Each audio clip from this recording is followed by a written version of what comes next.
welcome back to another video. In this video, I wanted to talk about my work planner. I started my first job this January. For a bit of context, I work within project management and my job is primarily office-based, though I do have some flexibility to work from home 1 to 2 days a week. Since my company uses Microsoft Office, a majority of my notes are kept in OneNote, and I use Outlook for scheduling meetings. However, I do prefer to see my tasks on paper.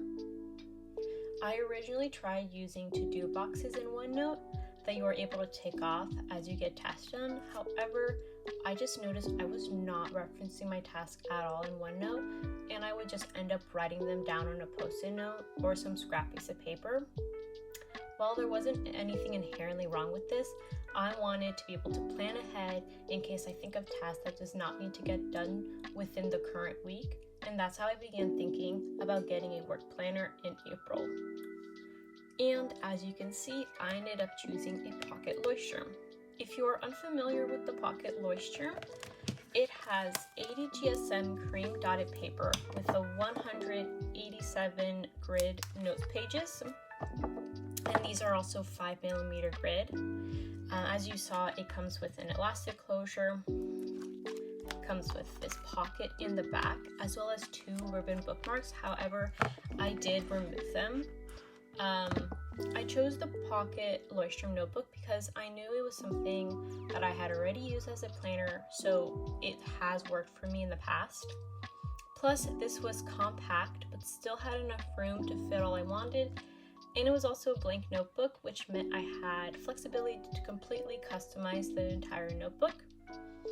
Additionally, I should also note that I have only begun setting this notebook up this week, and it's the second week of May that I'm filming it, and it's still not fully set up yet. However, since a lot of the information I will be marking in this planner is confidential, I wanted to share this now to at least share something. I do plan to share flip-throughs and photos of it on my Instagram since it's much simpler to blur things out, so I will leave my Instagram information down in the description if you'd like to follow me there. While I do have a personal planner, which is a Hobnichi Week Standard Edition, for some work-life balance, I did not want to include work within my personal planner to ensure that when I am done with work for the day, I am not thinking about work. However, if I had a work event that is out of my typical working hours, like a work dinner this week, I would include it in my personal planner since it's not in my typical schedule, and I'm not used to it, so it's a way to remind me like, hey, you have this. Know that you are not going to come back home from work very late. Before going into the content of the notebook, first let me mention some of the accessories that I use. To decorate the cover, I used some matte white sticker paper to write out my job title, and then I added some stickers from Daiso, which come from this sheet. They're essentially related to work, reading, study, etc. And I thought they were really cute, and I wanted to include them as a way to, make me smile during the day. In the front cover, I have this was an art commission I had done, which I printed out with my Pulley printer. And once again, I wrote my job title again with the year. Since I did not need an index, I decided to use the page from some pen testing. In this notebook, I'm using 2 Pilot vanishing points. This one is in extra fine, and this one is in fine, which is used mainly for headers. I also am using a Pigma Micron in 02 to draw some lines since it really helps not blur anything, since drawing a line with fountain pen I've realized sometimes isn't the best way. I also have 2 Tombow dual brush pens, which I plan to use to signify different things in this notebook. Flipping to the back now, I have cut out a piece of blotting paper. I don't really need this because the 80 GSM paper is really good and pens dry on it really quickly, but just in case I would need it on the go. And then this was originally a Kokuyo, I think A5 slim pencil board, but I cut it down to pocket size, and I added a leuchttrum pen loop so that I could be able to click my fountain pen on it. This idea I saw from Lindsay Scribbles. By adding the pen loop to a pencil board, it allows you the capability to clip your pen but not add a weird bump to it when you have the notebook opened, since if you were to glue it straight to the notebook, you would always have this little bump here. Plus, this also means that I can reuse the pen loop from notebook to notebook. And while we are back here, obviously I have a lot of sticky notes. I love using sticky notes to plan, so I always need them on hand. All of these right here are from Daiso, and then this one is from the Coffee Monsters Co. Additionally, I think I will eventually write down some contact information and password hints that are important and add them to the back here, since it's nice clothes and I know it won't fall out.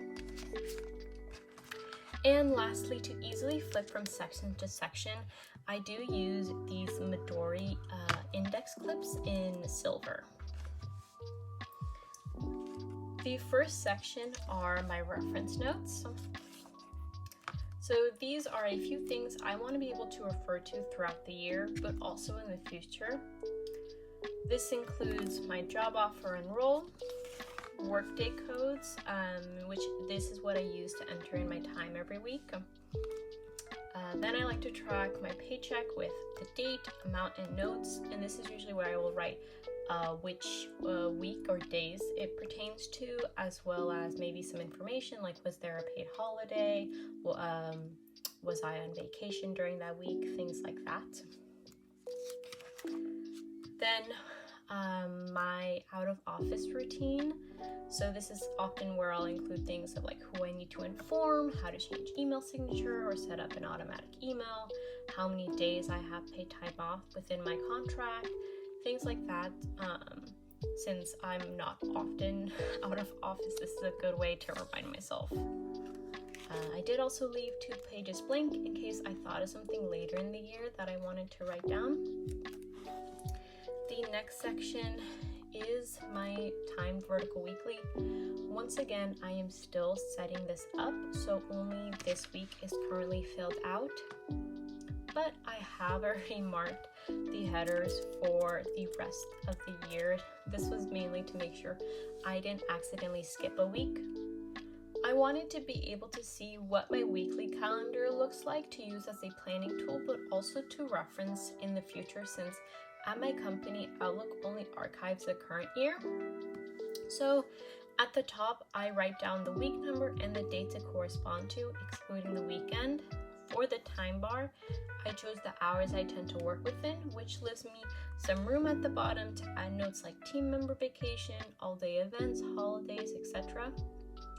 Each time I have a meeting, I will use an open circle with what that meeting is and the start time, and once the meeting is over, I can fill it in like all of these meetings here. This way I can, or at least the way I imagine I use this is that if I have a lot of meetings during the day, I think it will be really useful to track what meetings I have already accomplished and which are remaining. Following the timed vertical weekly, I have my actual weekly tasks.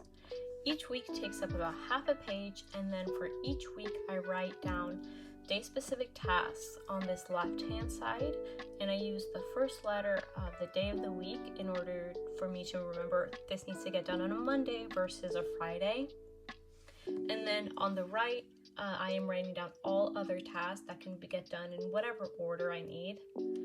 I found that this is really all I need, since I do not have that many tasks during the week, since I am primarily working on long-term projects that span at least a few weeks or multiple months, and the tasks take a really long time.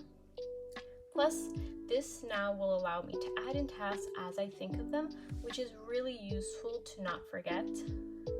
And lastly, the last section is the rest of the pages are used for project notes.